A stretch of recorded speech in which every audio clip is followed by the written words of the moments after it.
Hey guys, Tim Clark here. Um, this is Friday, about 2 o'clock, I guess it is. I'm going to finish cleaning Sassy up so we can go to the Dairy Queen cruise in tonight.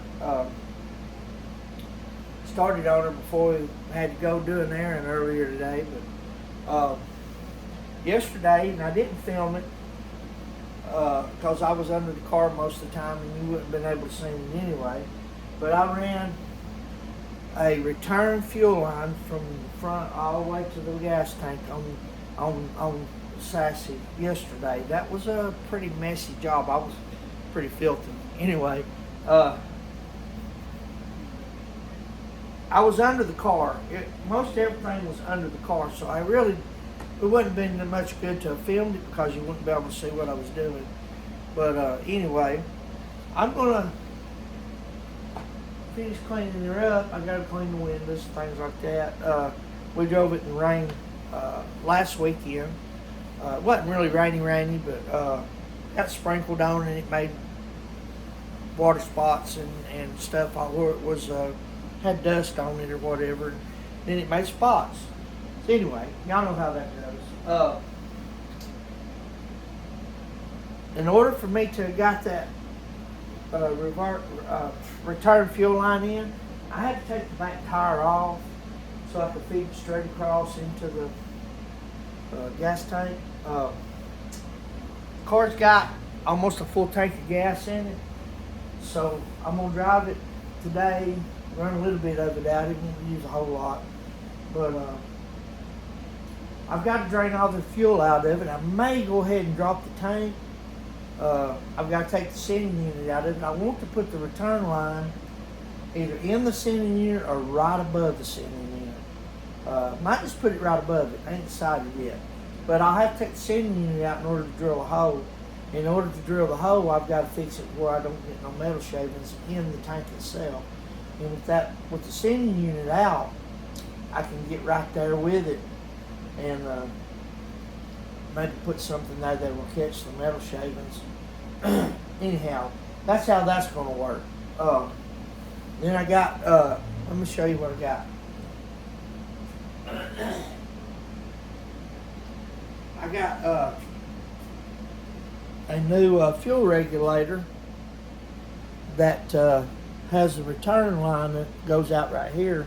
You got an in and an out, or an out and in. You can use them either way on this one. But then your return's right down here on the bottom. So when I get my gasket and all in and get the fuel tank set up, this will be the last thing I put in. And if you're wondering about the part number, this is a Holley 12-881 regulator.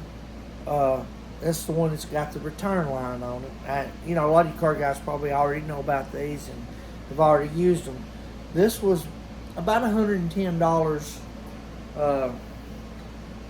tax and shipping and everything. Got it from Summit. I usually buy most of my parts like this from Summit. Anything to do with the body or stuff like that, I usually buy from Mutton Hollow or what's the other one? H&H, places like that. Usually Mutton Hollow is my go-to for the little stuff it takes for the car. The original stuff, we'll put it that way.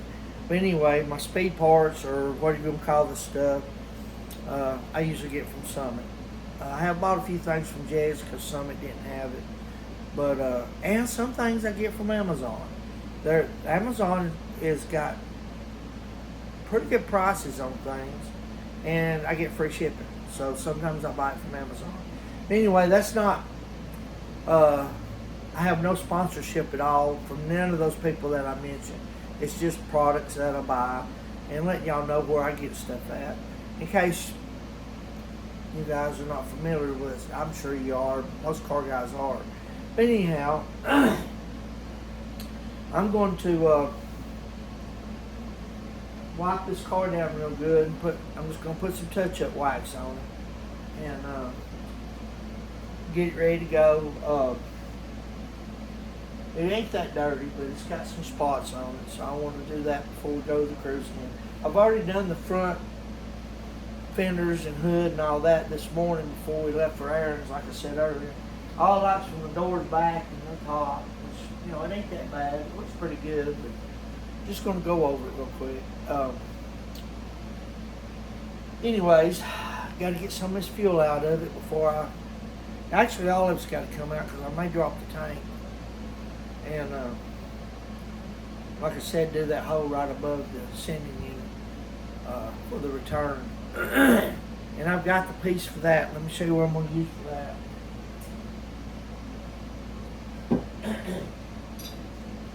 I've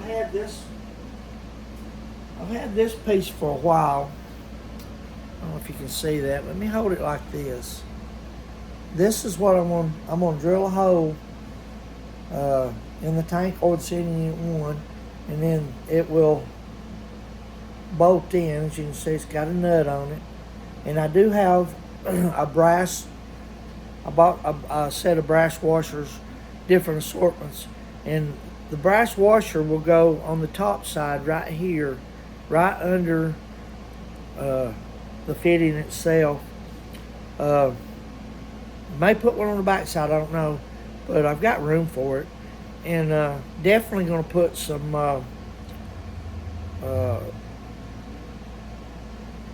ATV, is that how you say it? ATV, RTV, anyway. Put some sealer on it that's made so that fuel don't eat it up or dissolve it. And anyhow, that's what I'm into. So without any more talking, I'm going to get busy on cleaning up the car, and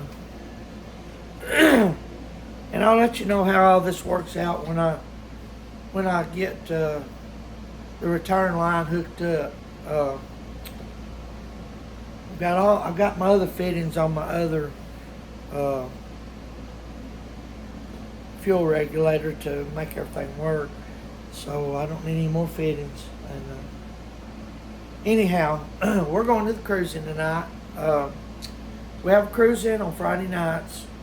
I think it's from 5 to 9. Usually everybody starts getting there around 3:30 or so. And they block off everything so there's no through traffic. And it's on Paul Huff Parkway here in Cleveland, Tennessee. It's a couple of miles from my house. I'm starting to get hoarse. But anyway, that's where we're going this evening. There's a bunch of things going on this weekend, but I'm not going to get to do any of that. It looks like it's going to rain from mid-morning to around 2 today. Then it's going to be a little area of slack. Then it's going to start back in a couple of hours or 3. So I'm going to try to get up early in the morning and mow my yard before it starts raining. And then maybe sometime in between the rain showers I can do all my trimming and everything. But anyway, that's my plan for this weekend. Thanks for watching, and thanks for subscribing. Share with a friend, all that good stuff. Anyway, I'm going to leave y'all on while I clean the car up. It won't take me long, and I'll let you see. It's boring, but anyway, I'll let y'all guys see what I do just to clean the car off a little bit. And I use a detailer that I get from a friend of mine that his friend sells, but he helps him sell it. And so I get a bottle of this every year, and it usually lasts me. This bottle right here has lasted me all year, and I still got half a bottle. So I'll have a full bottle if I run out sometime next year or through the end of this year that I can start using. But anyway, let's get started on cleaning.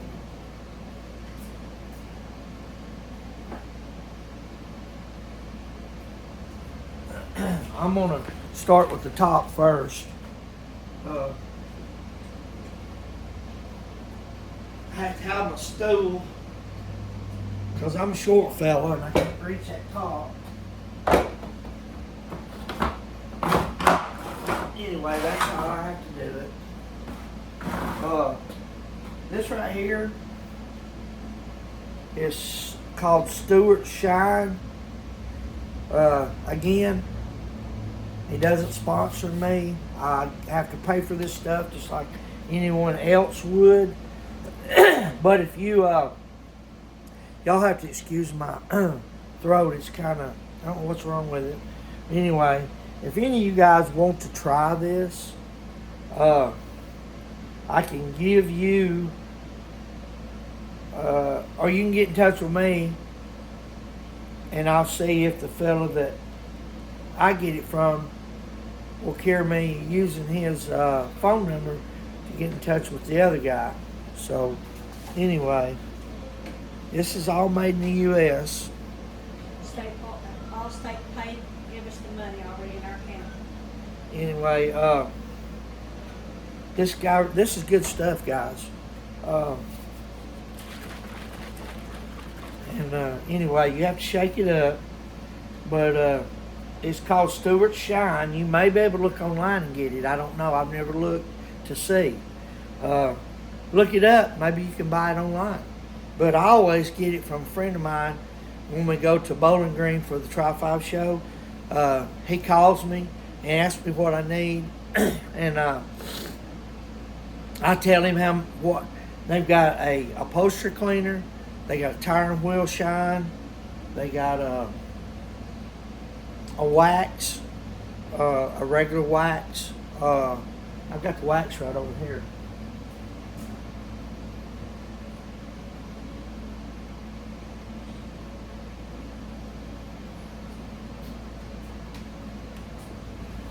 They got a wax. As you can see, I'm about out of the wax. I've got some coming when I pick it up in Bowling Green.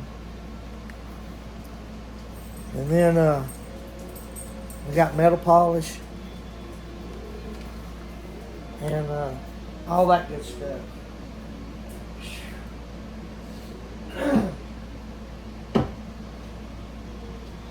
Anyhow, Polly.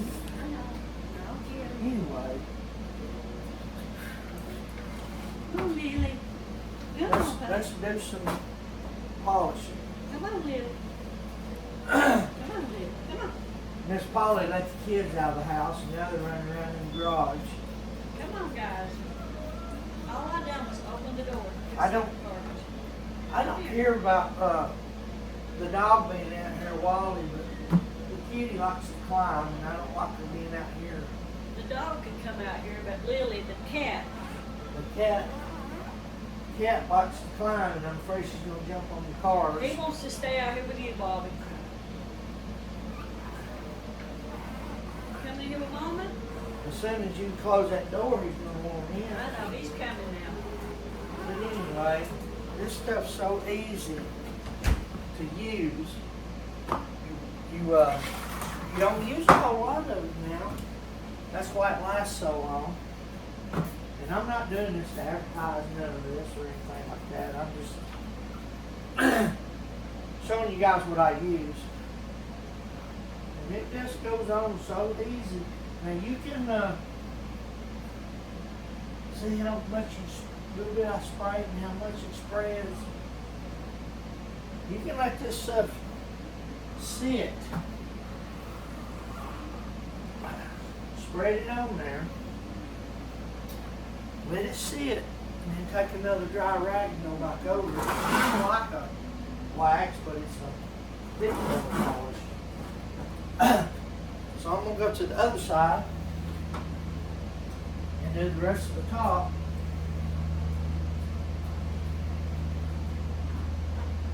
pop my head up here just a minute.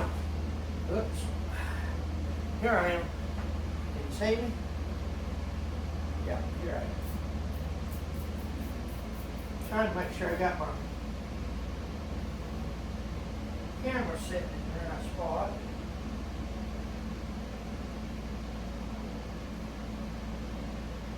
In about 3 weeks,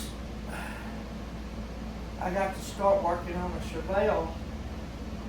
You remember the one that's in my videos that I done before and helped put it back on the frame and helped set the motor and stuff in it.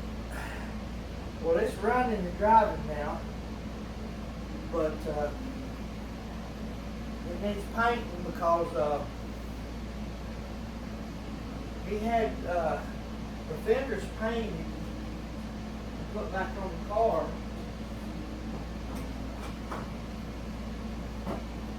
And the paint don't match. So he wants me, the guy that's not really an expert painter, he wants me to paint the whole car. I don't mind doing that. I mean, I really don't. I painted this car, even though this car's not perfect. And he knows it's not perfect. But he said if it looks as good as this one does, then he'd be happy. So, in about 3 weeks, like I said, I'm going to start on that. And he's paying me for it. He don't mind paying me. I know it hurts to have something like that done. You know, you can't do it yourself. It's pretty expensive. You know, material and stuff ain't cheap anymore. Used to paint a car. I mean, I used to paint a whole car, material wise, for about $300-400. I mean, that was paint and everything. But them days are gone. Can't do that no more. And you know, this car here, I didn't finish prepping it the way it should have been, and I am. I promise you, I am going to repaint this car. Got the hood done. The hood's perfect. To my specs anyway. But I've got some sand scratches in it where I didn't prep it good enough, didn't put enough. I really didn't block it probably blocked it that last time, and I should have. But anyway, let's get this stool out of the way.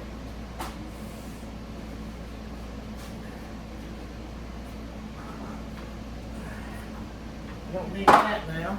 I'm working on the lower part. But anyhow, the Chevelle's coming over here in about 3 weeks. Jimmy being the owner, is going to take all the chrome that he wants off of it. We're going to take and paint around some of it. But I am going to take the hood. I am going to take the hood and the deck lid off, where I can paint around the edges, inside edges of the trunk opening, around the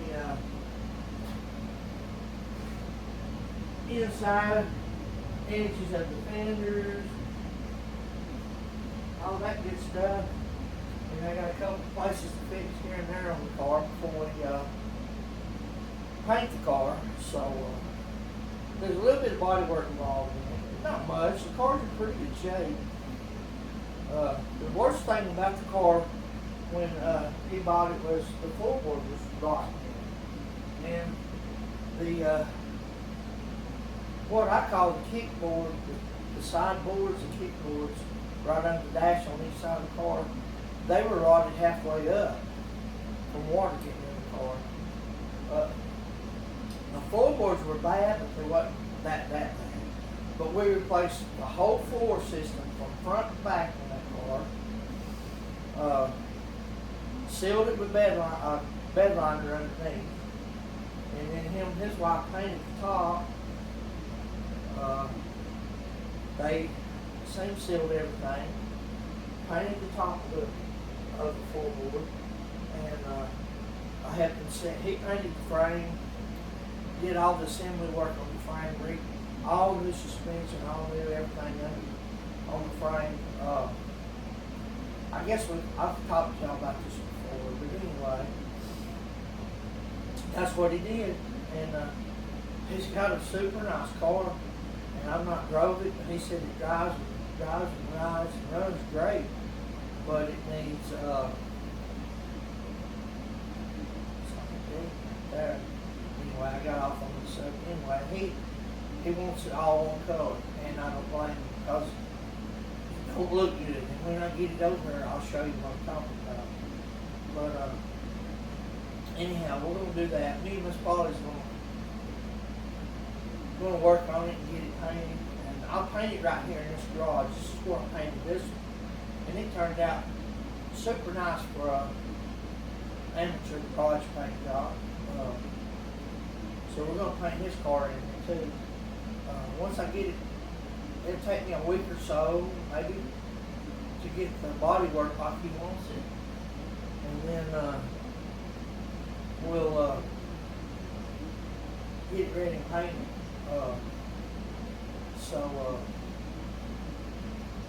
It should be fine. He don't want the inside the door jams or nothing like that painted. So it won't be that hard. It's got a vinyl top on it, so I don't have to paint the top of the car. For me, as sure as I am, painting the top of the car is pretty hard without appropriate scaffolding or whatever to do it with. But anyhow, we're gonna get him fixed up, and hopefully, before the end of the real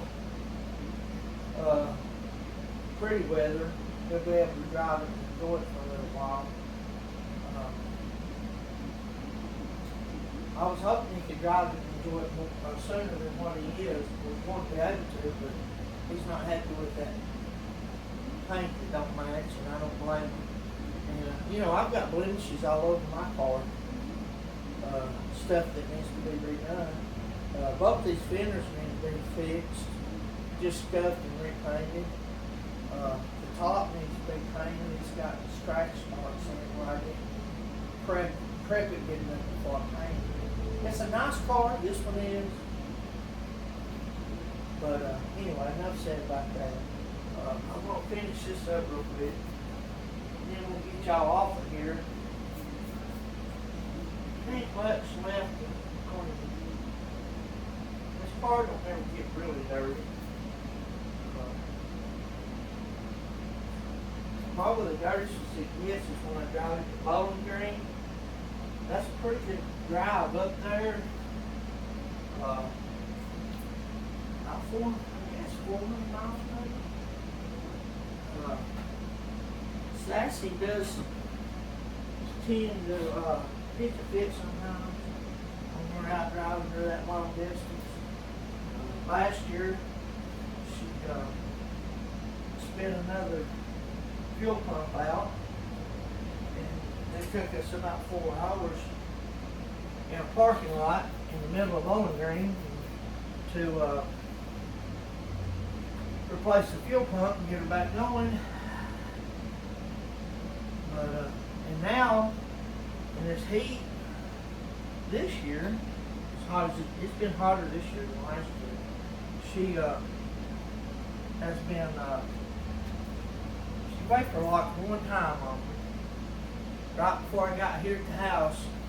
If I'd have made it to the top of the hill, which it ain't that big of a you couldn't push this car up the hill. If I made it to the top of the hill, I could have coasted right home into my driveway, but she didn't do that. She quit at the bottom of the hill, so I couldn't.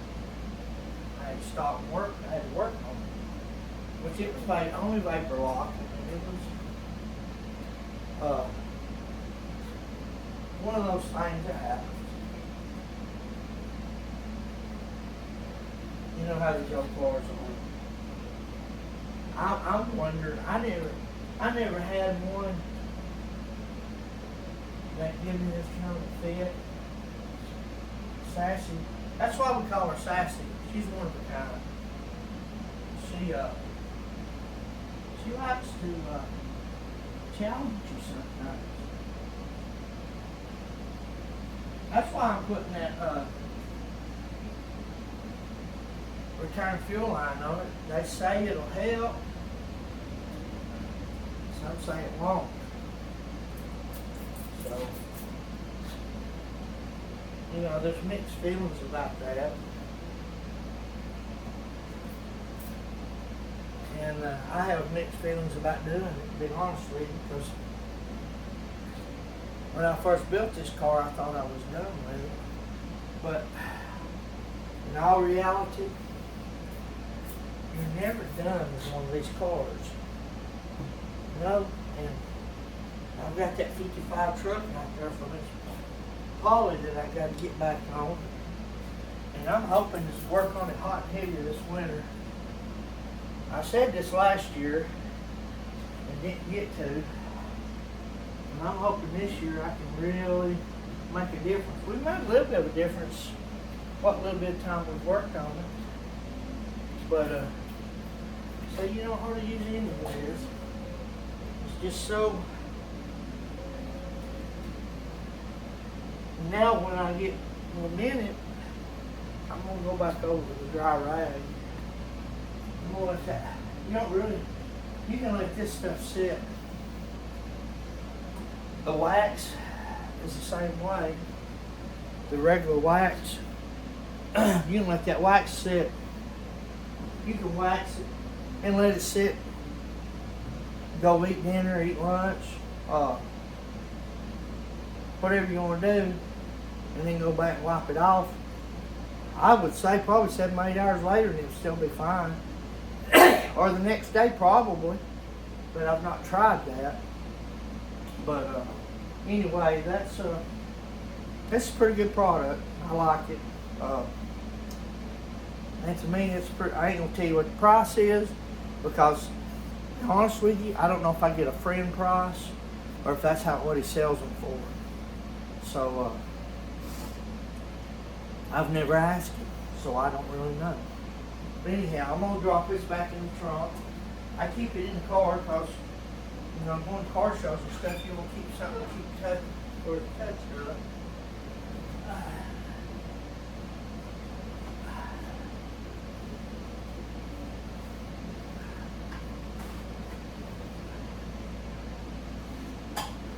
This is my go-to window cleaner, invisible glass. I've used this stuff for years on all my hot rods. I'll go back over this car in a minute and we'll wipe it down again with the dry rag. But first I'm going to get the windows. This invisible glass is probably the best cleaner I've found to use. You can't, it's very touchy though. If you try this in the sunlight and not get it right off, it'll spot. And it'll dry real quick.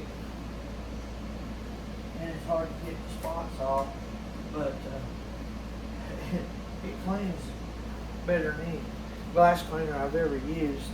And there again, I have no sponsorship. It's just a product that I like to use. And mainly going to do the front back window because side windows are usually down for driving it or showing it, so they didn't get dirty. They hardly ever get dirty. But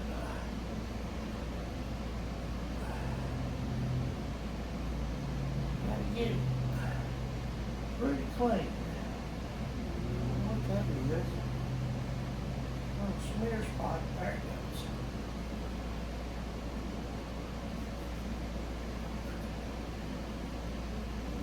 Get it all off there. Now, back when I first built this car, I ordered the wiper blades. and put them on there and didn't think nothing about it. I thought they were too long. Didn't think anything about it. I should have, because I've owned these cars on for years, but put the wrong ones on there. And when you turn the wipers on, they fly off because they wouldn't stay on. They weren't connecting good. So I finally found a set that actually fits the car and stays on, but I haven't used them yet. I got a little bit of sprinkly rain we ran through Saturday. Wasn't enough to use wipers. But anyway, they're the right ones. I got them from a place called Button Hollow.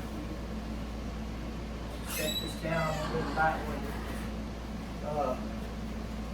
It seemed to me like, honestly, I got the ones that was on it that didn't work from Button Hollow, but I'd have to go back and look at my paperwork to find out for sure.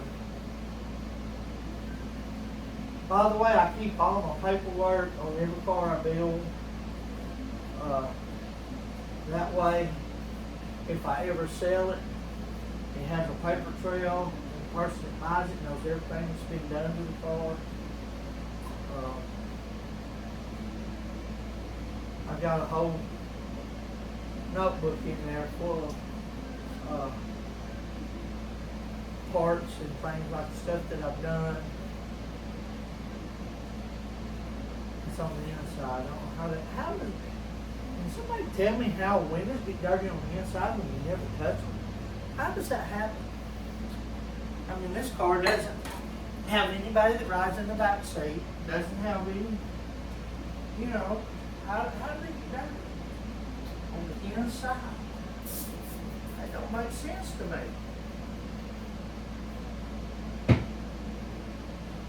I've cleaned them up some, but I'll clean them up here and there. You know, go in there and wipe them down and stuff. Especially if I'm going to a really a judge show or whatever, I'll clean them up real good. But you know, usually you can see through them. You don't have to. I mean, they don't look dirty, but there's no smear over there on the inside. I don't know why.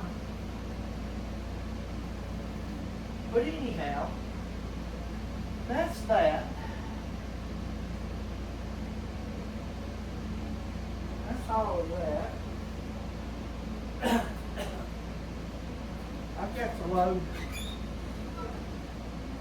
our stuff up for the cruising this evening.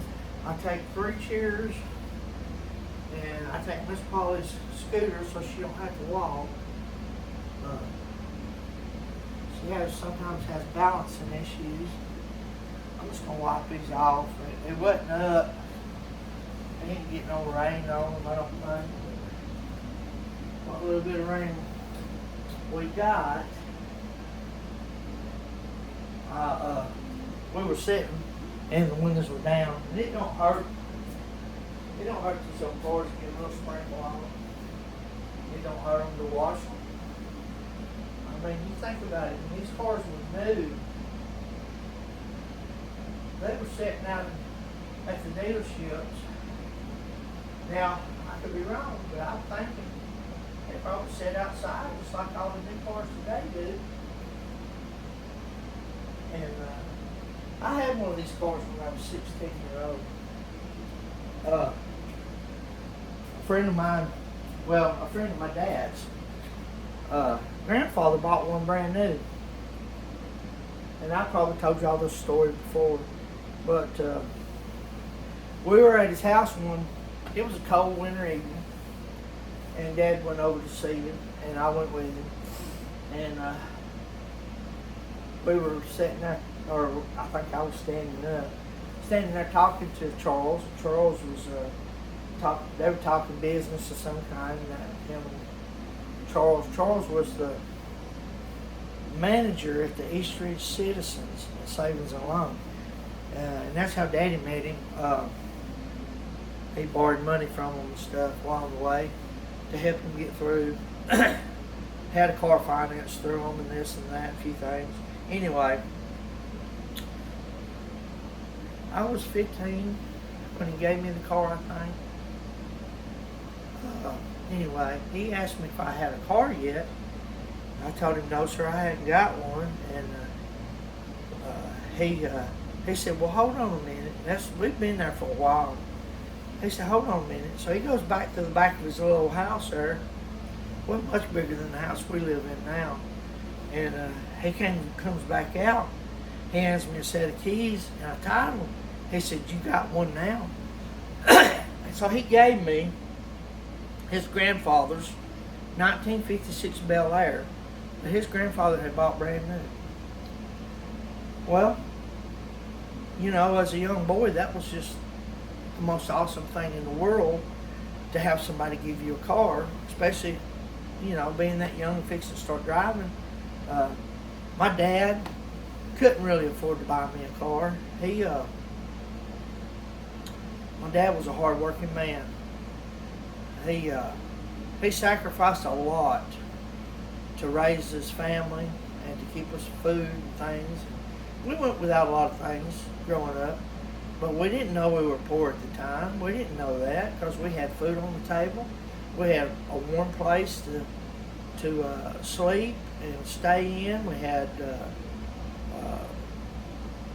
clothes when we needed them. You know, we had a couple. Me and my brother and my sister at the time, you know, we had a few different sets of clothes that we wore. And, Dad would buy us new clothes for Christmas. For school.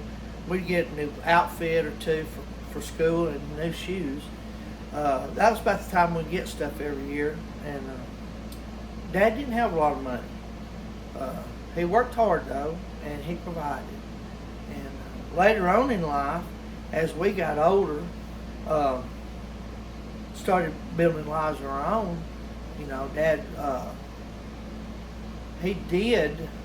this was before that. We were younger. Dad started making pretty good money. He was construction. He worked in construction all his life. Well, not all his life. His early life, he did filling station work, painting cars, painting houses, things like that. But anyway, I don't know where I'm getting. I got off on the subject. Anyway, he was a hard worker. Wasn't afraid to do anything they had to do to make a dollar, as long as it was legal. He did mostly. Sometimes he would do repossessions, car repossessions, for a man named Dan Freeman. He used to have a car lot on Ross Boulevard, and I think he did some for Frog Edwards. I don't know if any of you guys know them or remember them. They sold used cars down on Ross Boulevard. And him and my Uncle Charlie worked for Dan. Dan had a whole bunch of homes that he rented out, had a whole bunch of properties. And Dad would work for him, repairing houses and this and that. And my Uncle Charlie worked out at the garage, working on his cars and painting them and fixing them up, different things like that. That's how they got to know Dan. Now Frog, I don't know if he's just somebody that they got to know, or, you know, they were fooling with old cars all the time, so that's probably what it was. But anyhow, that's neither here nor there. Anyway, Dad worked and done whatever he could to make money. He had him and Uncle Charlie in our early days. I guess I was 7, 8, 9-year-old. They got into stock cars, and back then, stock cars was not an expensive hobby, not dirt track. They just get an old car and set it up and race it on the track. I grew up on dirt track, really enjoyed dirt track. I wish our local dirt tracks hadn't went away. Boyd Speedway in Cleveland was the two main tracks that Dad raced at all the time. Well, let me clarify this. Dad didn't race the car himself. A lot of people may mistake him the way I say it. May think he raced his car, but he didn't. There was his best friend named Wesley Brown. Now, Wesley started driving for Daddy. Actually, started driving for Uncle Charlie in a 60-something model Plymouth Fury, I think it was. Then Dad got that. He built a Plymouth Duster, which I had bought the car myself, and Daddy made a stock car out of it. But Wesley drove that car one season, and then Dad bought a 64 Malibu that had already been built into a race car. It was actually an asphalt car that had been converted to dirt. So Dad bought that and raced it for several years until he got hurt and couldn't mess with it anymore. But Wesley drove the cars for my dad. We've got a history of a few people in our family that fool race cars. Carl Brady was my dad's cousin. He raced, and he drove his car. Then my cousin Mike, we called him Little Mike. He raced for Uncle Charlie, if I ain't mistaken. He drove Uncle Charlie's car. But let me back up just a little bit. Wesley and my cousin Little Mike were best friends. Well, they raced cars themselves before I was very big. So they were already driving stock cars and stuff. So Uncle Charlie built a stock car for my cousin Little Mike and to drive, and my dad had them for Wesley, and so they were out there doing the thing, racing and having a good time. But it was just a hobby for Daddy. He didn't make a dime hardly off any of that stuff, but he run every weekend that he could during the summertime, and except for the days that rainy weather and stuff they didn't. But anyhow, a little history on that, if any of you are interested. And me growing up around the dirt track and all the car guys that I grew up with, got me into cars. And but I can't see building a car and taking it out there and beating it up on a dirt track. But it was fun at the time. Me putting my money into it, I'd rather have something like this. But anyway, back to the Bel Air that I had when I was 16. That was me and Dad's first father-son build. It actually didn't need anything but an engine. The engine was bad in the car. So me and Dad put a 350, it was a 350 two-barrel engine in the car and got it all up and running. And funny little story was we got the motor and stuff in the car, and Daddy wanted to start it. So we run a hose from a gallon jug up to the fuel pump. Well, didn't have no pipes on the car. Dad cranked it up, it started right up, but it had open manifolds, and didn't have the pipes on it. Well, he ripped it up when it backfired. It backfired and hit the gas fumes in that jug, caught the gas on fire. So we panicked, and I picked up dirt and everything, thrown on it, tried to put it out. Didn't hurt the engine none, but we got the fire out. And but I learned my lesson about that.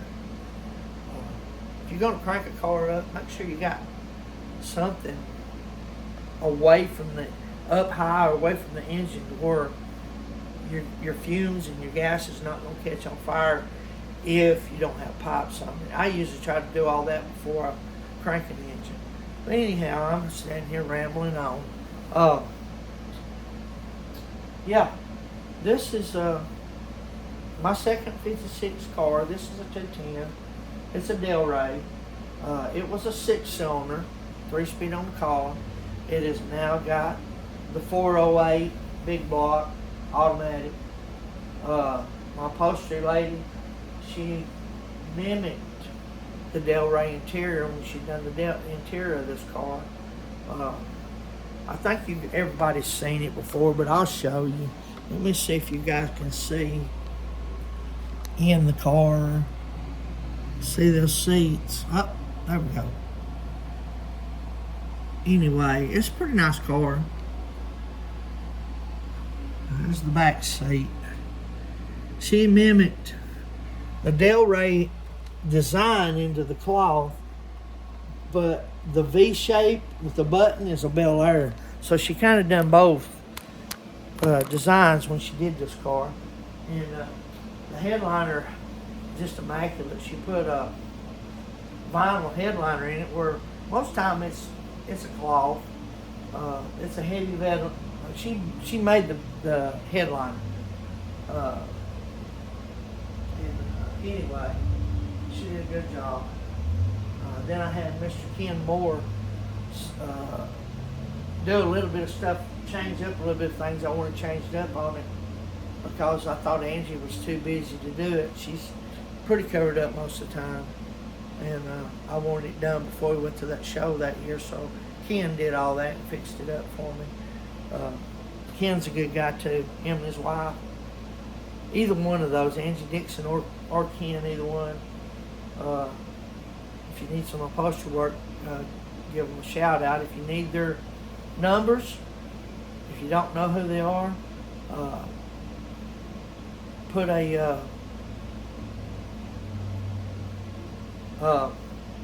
request,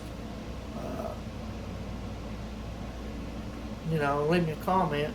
Yeah, a comment. I went blank for a minute. I don't know what's wrong with me. Anyway, leave me a comment, and I will get those phone numbers to you. They are both good upholsterers. Now, Miss Angie's hard to get. She stays busy. Ken, he kind of works you in if you can. But either one of them are good. Miss Angie didn't mind at a time when she was having some pretty hard times. And it took her a little longer to do it.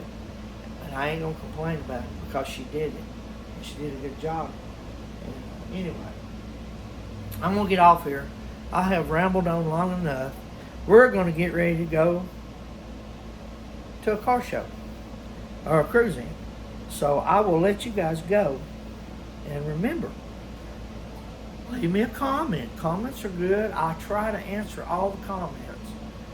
I try to read them and see if there's any questions in them. Like my videos, please, and share them. If you haven't subscribed, please hit that subscribe button. I'm not building this channel very fast at all, and I don't know what to do to get it to come up. It's I've been working on this channel for a while, and I think I've got about 350 such subscribers. Getting a lot of views on some videos, a whole lot of views, and that helps too. But anyway, I appreciate all you people, all you guys and gals out there watching my videos, subscribing, being a part of my channel. I would really, really, really like to get more videos out, but me and my wife are the only ones here. I don't have any help when it comes to home repairs, things that happen like trees falling. Recently, my fence got knocked down with a car on a rainy day, slid into my fence, and we just got the money from the insurance company to fix that, so we're going to get that fixed this next week. I may go Saturday and buy the stuff and have it here ready to go, but we're going to get that fixed. I still got a tree down, and I got to fix a fence in the backyard where the tree's laying over it and crushed it all the way to the ground. Got to fix that. I still don't know really how much damage, because I ain't got the tree off of it yet. I got it cut back, but I ain't finished it. But anyway, we got lots going on around here. We got the 55 that I'm working on. I'll try to get y'all another video maybe this weekend. We got both Volkswagens we're still working on. I've got to get the 68 at least all the metal work done and see what the owner wants to do with it after that. It needs to be cranked and run. It hadn't run. I say this is going on about 11 years. The engine's not stuck that I know of, but the carburetors are stuck on it. So we got to get that done. There's just a whole lot to do, and it's only me. I'm the only one. I can't afford to pay anybody to help me.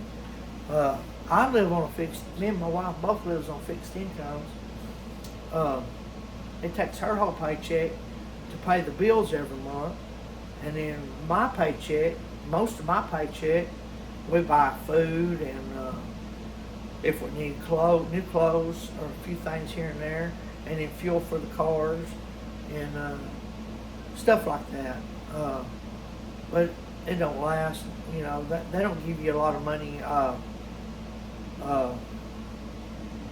your Social Security. It just ain't there. I've worked about 48 years of my life. I've worked every day, and I exaggerate. I do take days off, but anyway, and at the end of it, and a lot of you know this that retired, there's not a lot of money there. Government expects you to live on, I don't know, air. I don't know. But anyhow, the price is going up, and the wages is not. The prices are up here, and the wages is staying down here. And if you're on Social Security, you're basically down here because it don't pay what it did when you work full time. Your full time pay would be up here, and then your Social Security's down here. You go way down when you retire. And if you haven't prepared for that, if you're a young person right now working, set your future up a little better than I did. I mean, I've got stuff I wanted. I've got stuff, you know, I'm more than blessed. I mean, we got food, all this stuff going on, building cars, but it takes money and it takes time. So, I've got a nest egg, not a big one. Try to invest in something that's going to give you a good yield back. This is just free advice for you young folks. Get you a good job. Get your 401k started. Also, try to invest your money in things that's not going to go away. I mean, there's really no guarantees of any of that, but anyway, I had 401k. It never did build good, but I had one at one time. The bad thing about them 401ks is I lost my job twice. Real close to, I don't know, it's been 20 years probably. No, it's been 16 or 17 years since I lost my job. Well, then my wife lost her job right after that. I was very fortunate to go back to work where I work at part-time now. And there's another thing. If you retire, you can't live on just solely retirement. You need a supplement, a part-time job to make ends meet. If you don't, you're going to be broke every month. Your money's going to be gone within 2 or 3 weeks. Maybe probably 2 weeks, mostly. But that's why I say get you a job, work as many hours as you can, invest in a 401k, a good retirement plan, put as much money as you can back. Don't overspend. Don't buy stuff you don't need. You know, like me, I was real bad about buying a new car every 3 or 4 years. But I'm not doing that no more. We got the cars we need. I've bought my last pickup unless something happens to it. My wife's bought her last little car unless something happens to it. My trike sitting back there, it's a 2003 model, but it's a good trike. It does good. I've had very, very little trouble out of that trike. It's got 20-something thousand original miles on it. But would I buy another one? No. Would I sell that one if my wife would let me? Yes. Because we don't drive it much. We don't go ahead and get out with it much anymore. But she won't let me sell it because her name's on the title too. She enjoys riding on it. I understand that. But anyway, you know, when you're married, you gotta compromise. When you're married, it's a 50-50 thing. She sees it as we've accomplished all this in our lives and it's all paid for, so why sell it? She thinks that if I sold it, I just want another one, but with the budget we have now, I couldn't afford to buy another one. But anyhow, that's that. I'm gonna get off here. I said I was gonna get off here early and I just keep rambling. But you guys have a great weekend. It's upon us. We're gonna get ready to go to the show, and we're gonna try to enjoy ourselves and have a meal with our friends. And I'll catch you guys on the next video. Remember to like, share, subscribe, and leave me a comment on anything that you're interested in that I done today or said today, or whatever. Any comment, that's fine. Just comment you liked it. Comment anything. I mean, a comment's a comment. And I appreciate every one of you guys that watches my videos. And you just don't know how much I appreciate it. For this old boy to have the ones that follow me and watch my videos. But I'm going to get off here. And we will catch you guys on the next video. Hopefully the next one will be maybe the 55. I don't know yet. We'll see you later.